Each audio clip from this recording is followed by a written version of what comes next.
Hey up guys, S-Man here, back at again with a brand new review of Horizons. Now, I just watched the episode, so I don't really know. Let's just get right into the review. Make sure you guys leave a comment about your thoughts on the episode, and let's just get right into it, because it was a pretty good episode. Starting off, this episode is all about Tinkatink.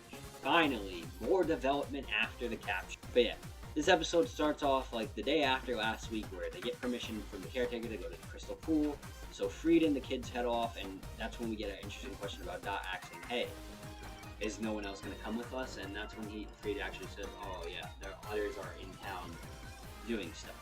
So yeah, and we cut to what they're doing, where it's Murdoch eating a candy apple with Aura. The fried candy apple using Slugma from the ship to do it, and he also mentions that Pokemon look cute while holding it, and that's when Aura's like, nah, I doubt that, and she sees her Metagross and just folds.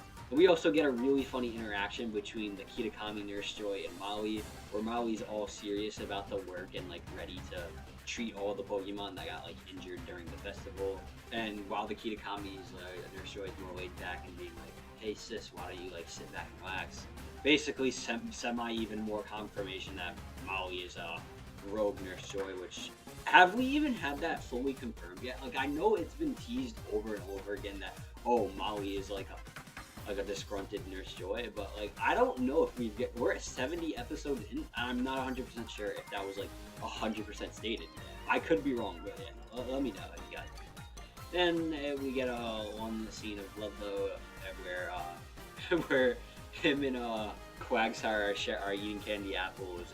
Reddit drops it, so he shares it, and I love that because Ludlow and his poor Quagsire. But yeah, I loved it. It was so cute. But yeah, Freed and the kids are climbing the mountain when Bombirdier drops a bunch of steel pans on the group. They check their Pokédex, and it's revealed that Bombirdier just really liked to mess with people and just throw heavy things at them to annoy them and kill them. It's crazy. But yeah, for some reason, Tinkatink is out of its Pokeball. I kind of find it funny that yeah, we see a lot of their Pokemon outside of Pokeballs, but there's episodes where it's they'll just be in the Pokeballs and they never get called out because they're not meant to do anything in the episode. But if that Pokemon is needed for the plot, they'll just be outside their Pokeball chilling. And you see it with the Head 10 episode. When Roy first caught Wattrel was chilling out its Pokeball when it needed to be needed for plots, and we even see it with Tinkatink here because it's all her episode. Captain Pikachu scares off the Bombirdier, and Tinkatink starts hitting the pans it dropped with its mallet, which I gotta say here, I was so confused at first because her mallet just randomly became a staff. I'm so happy Liko said that later when Tinkatink drops them out, and he goes, wait, isn't it built bigger? And then Dot's like, oh yeah, she's been adding stuff to it recently. And that's also a tease to it evolving, which, spoilers, it does. I wish it wasn't spoiled in the freaking poster, but yeah, we knew it was evolving. But yeah, Tinkatink bangs on the thing, like I said, and then they continue walking up the mountain. Bombirdier is annoyed that they basically chased it away, so it's determined to get its revenge. But yeah, while on the mountain, the Voltacklers interact with a lot of Pokemon, or they watch a lot of Pokemon interact, and a bunch of Pichus start playing with Cap, and they all think it's cute. And again, for I don't know why we keep calling back to the stupid Ramblin' episode, because that episode sucks. With the freaking Pikachu is allergic to Q. I'm happy we have continuity like this, where it's the littlest things of keeping continuity. And even Dot didn't even know this because she wasn't there that episode. But why is it this of all things? It was from the stupidest episode ever. But yeah, Bombirdier drops more metal on them, and Tinkatink falls in love with basically the steel, and she begins trying to smack her with her mallet. But the steel is too strong, so she keeps failing. That's when Bombirdier suddenly appears and realizes, hey, I gotta get revenge on this stupid Tinkatink. So it basically starts throwing stuff at Tinkatink just to annoy it. And when it realizes, it's quote from the legit episode, too locked in on the bashing the metal, which I'm not joking. Dot legit says that to or all the cast when Tinkatink's banging on the thing at first, and then they're like, dang, it's really focused on that. That's like, yeah, Tinkatink gets locked in on stuff like this. But yeah, Bombirdier tries to distract it and realizes its only way is to steal the metal, which causes Tinkatink to cry and chase after it, and Dot obviously wants to go help it, so Quaxwell knocks the metal out of its hand, and basically Tinkatink has it back. Bombirdier gets annoyed, so it bombs the Volcapper with a pine coat. I was dying when I saw that. It was so funny. It just grabs a pine cone and just drops it on them like a bomb. But yeah, when the smoke clears, they realize that the metal is gone, and Tinkatink is also gone chasing after Bombirdier. So they all split off to go find it. But hey, you know what would be crazy? 2 of these people have flying Pokemon on it. This is what I thought as I was watching the scene.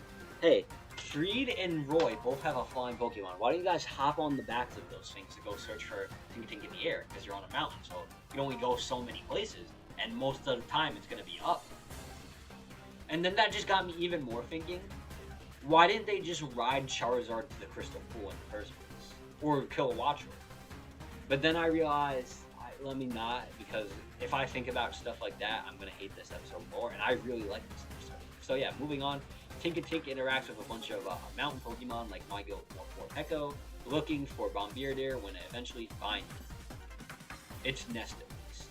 And we also get like really funny scenes of all the Voltacklers looking like Crocodile drops its egg, Freed and Pikachu find basically a tree full of Oricorio, which I think the joke is Oricorio has a similar name to Bombirdier in Japan, so yeah.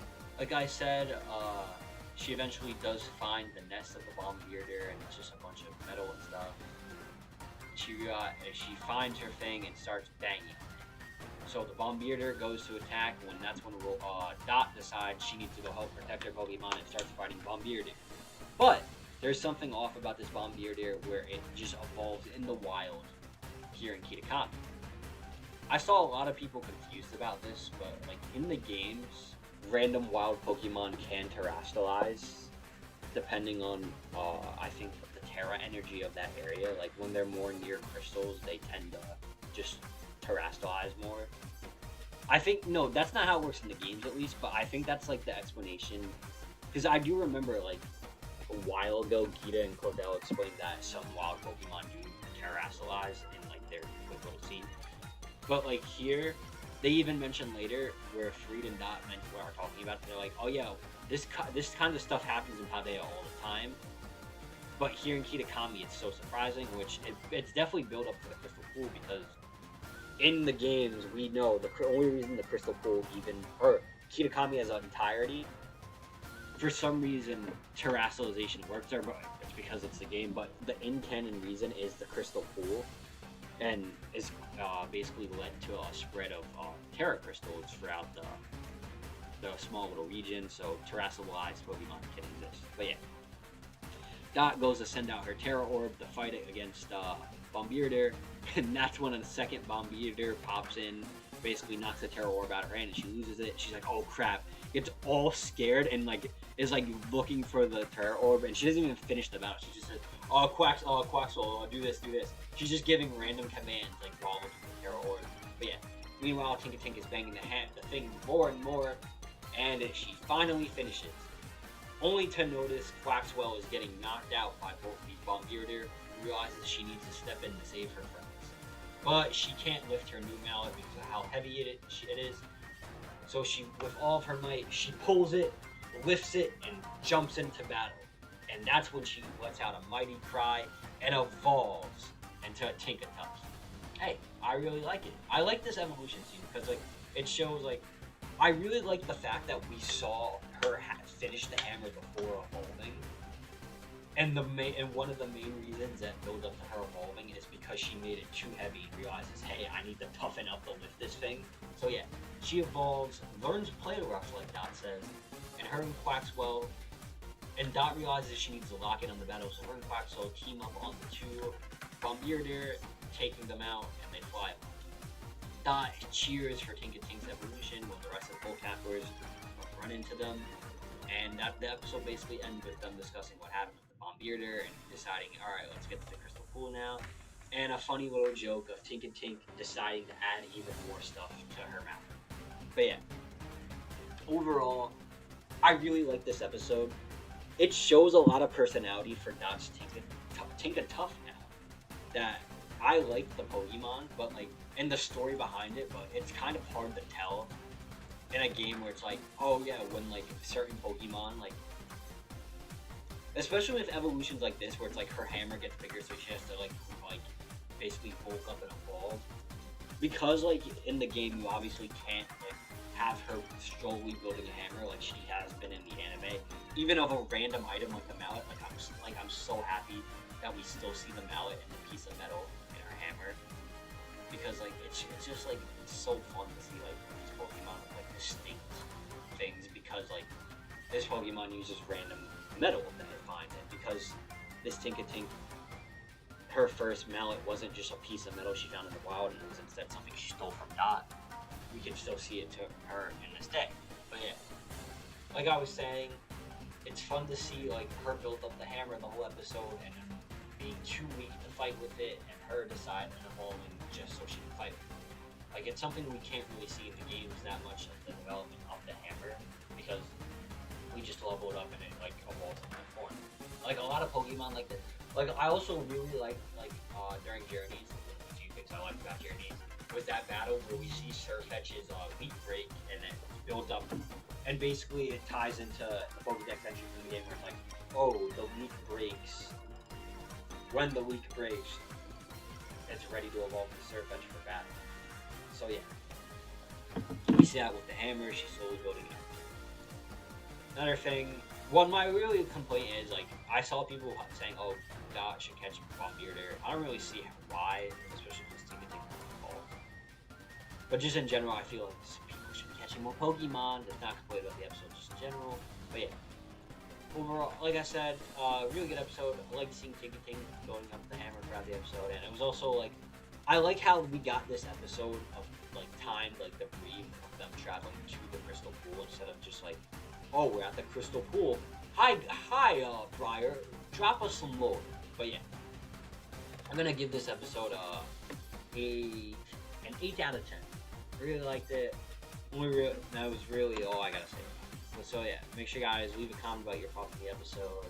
Like the video, subscribe for more like this in the future, because like I said, Kitakami, it's only just beginning. We still got at least 3 more Kitakami episodes. But yeah, S-Man signing off.